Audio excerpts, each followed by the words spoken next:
Yes guys, welcome again to our channel. Today we will discuss and analyze the political landscape, and more specifically we are going to look at the prospects of Kalonzo Musyoka and the coming election in 2027.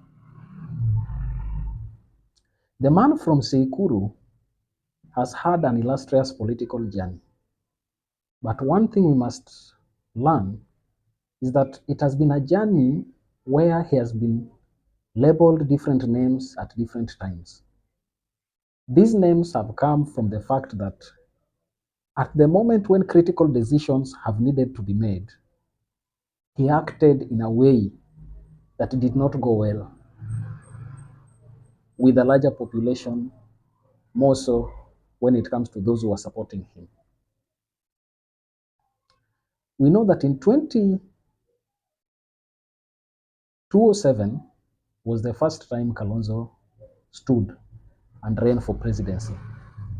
But what came out in his common clarion call, "Nitapita katikati yao," Kalonzo alipita katikati, and for sure he became a vice president working under President Kibaki. But then when it reached 2013, they formed an alliance called with Raila Odinga and Moses Wetangula. This alliance did not succeed, at least as per the Supreme Court ruling. In 2027, they also formed an alliance, which was very, very difficult for him. But in this time, Kalonzo Musyoka said that I am still young and there is always a tomorrow for me. Let me give up my political ambition and see what tomorrow holds.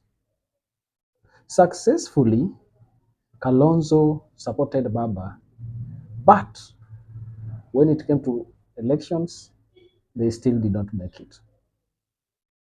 And many in the Azimio quarters are of the opinion that since we have tried Baba for many years, it is only right that now we give another person this mantle to see whether they can cross with us the river.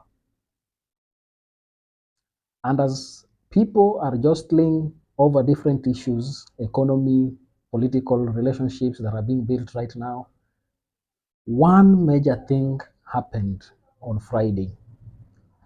And this was the meeting that was held at Yatta Farm. This was a meeting called by Kalonzo Musyoka, and it was dubbed a Thanksgiving meeting.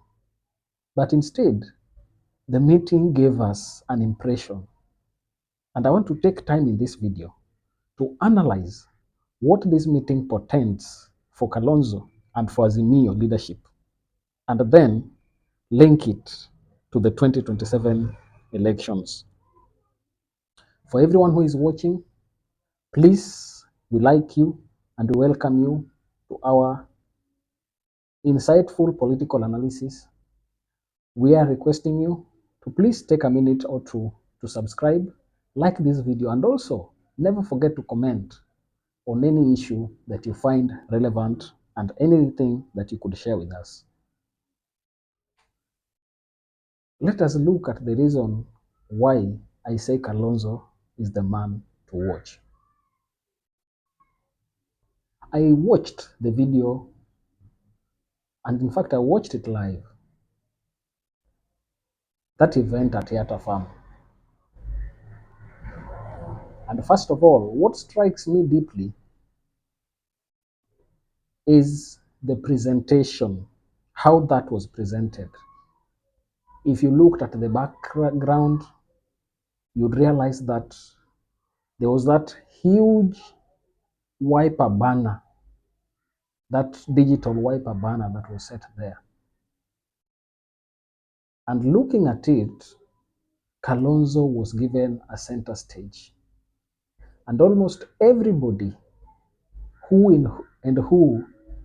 in Eastern Province attended that meeting.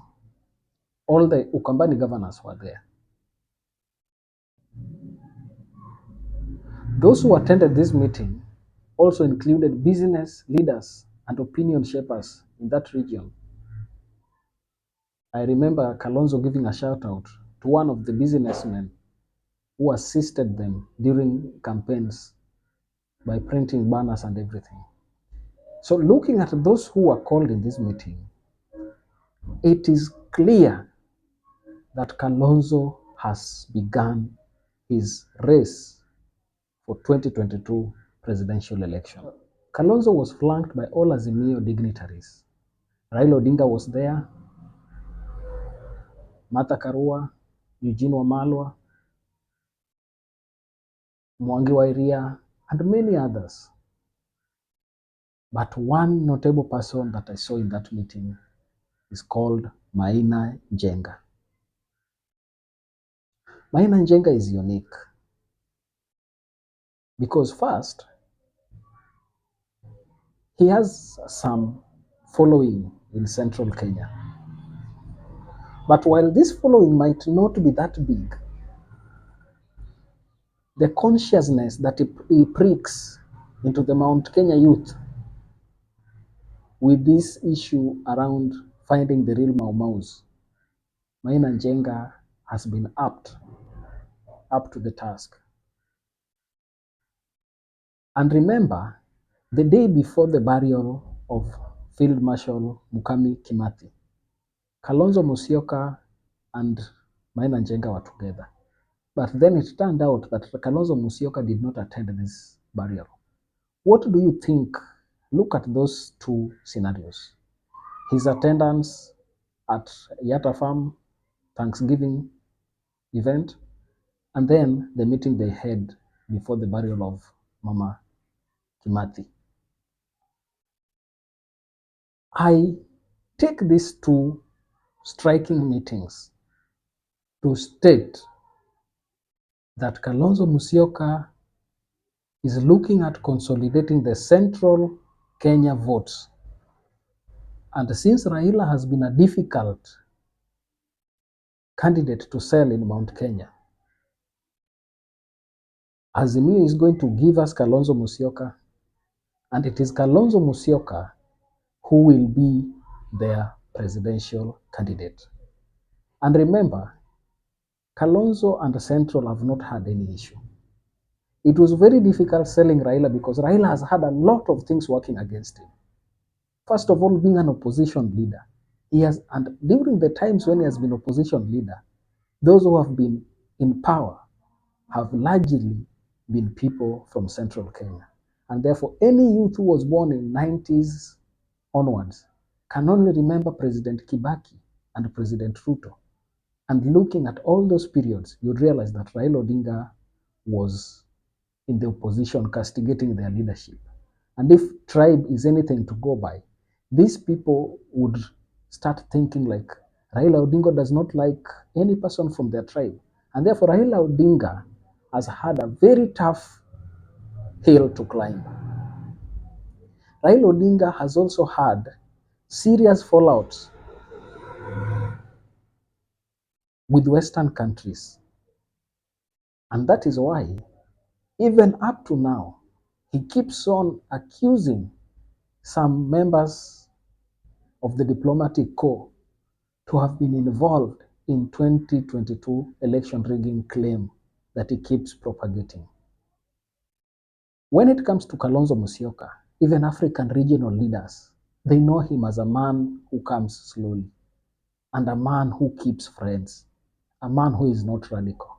And many people, more so incumbents, would not want to have someone who can, through their power, influence regime change in their countries. And therefore, Kalonzo Musyoka stands out as one of the best candidates that Azimio can ever present to us.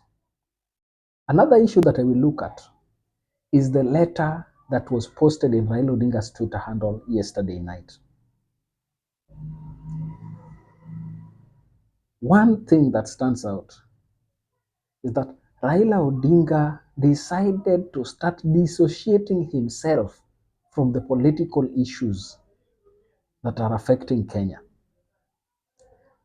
And he noted that it's not always about me. It's not always about me, but it's about the Kenyans. And he even dared Ruto and told him that if you are not able to listen to me, please be ready to face Kenyans. We are looking at a time we are looking at a time when Raila Odinga is starting to prepare his support base psychologically, albeit slowly, to accept and embrace another person for candidacy of presidential election. Raila Odinga enumerated the kind of sufferings Kenyans are going through. And in that letter, there was nothing about Sava, but there was nothing about the bipartisan talks. All that happened, and he wrote, were looking at the economy, electoral justice, looking at political participation, rights to associate, political parties, and multi-party democracy. He looked at different issues and listed them and told William Ruto that if you are not ready to listen to me, be ready to face Kenyans. This is a clear indication that Raila Odinga has started to dissociate himself from all issues, because in previous elections, he has always decided to be at center stage of everything. But if you look at the letter that he sent yesterday, he is preparing the ground. But one thing is here. Raila Odinga has the template of William Ruto. And William Ruto has the political template of Raila Odinga. And that is why it was easy for William Ruto to defeat Raila Odinga easily. First of all, William Ruto took people who have surrounded Raila Odinga for many years. You have David Ndii, you have Eliud Owalo, and so on and so forth. So he knew the game that Raila Odinga can play. Having run 4 times, 5 times, at least someone can have an idea of what you can do. Now Kalonzo comes, and this is the game changer. While many might look at him as someone who does not have that political charisma to speak, to excite the crowd, I want to tell you that look at Mwai Kibaki. Mwai Kibaki ran for elections at a time when Kenyans were tired of dictatorship and rule from Moi presidency. The Kenya Kwanza regime is to a larger extent an extension of Uhuru presidency. And therefore, the sufferings that Kenyans went through during the tenure of President Uhuru Kenyatta, it has been exacerbated by the Ruto presidency, such that Kenyans are starting to get depressed. And you can even look online. Everything that William Ruto says is ridiculed. And people know, you ask everyone that Ruto said this and that, they will tell you that all those are propaganda and lies. When a president has lost credibility to the extent that William Ruto has lost it, there is nothing that can save him. And that is the tough job that William Ruto has. He might have been prepared to face Raila Odinga, but now Kalonzo Musyoka is coming to the fore. And when he comes to the fore, he will not be bandaged names, as Raila Odinga has been called names, whether uncircumcised, bad and unpalatable names. This time round, people from that region who feel shortchanged with the Ruto presidency will say that while we hated and thought Raila Odinga is the demon, Kalonzo Musyoka is not him, and therefore let us try him. And that brings the question where, how will Mount Kenya politics play when it comes to 2027? Kalonzo Musyoka has presented himself for us, though it has not been done officially. It is something for political scientists to see and to note and mark. But he is there now, and let us wait and see what he will bring on.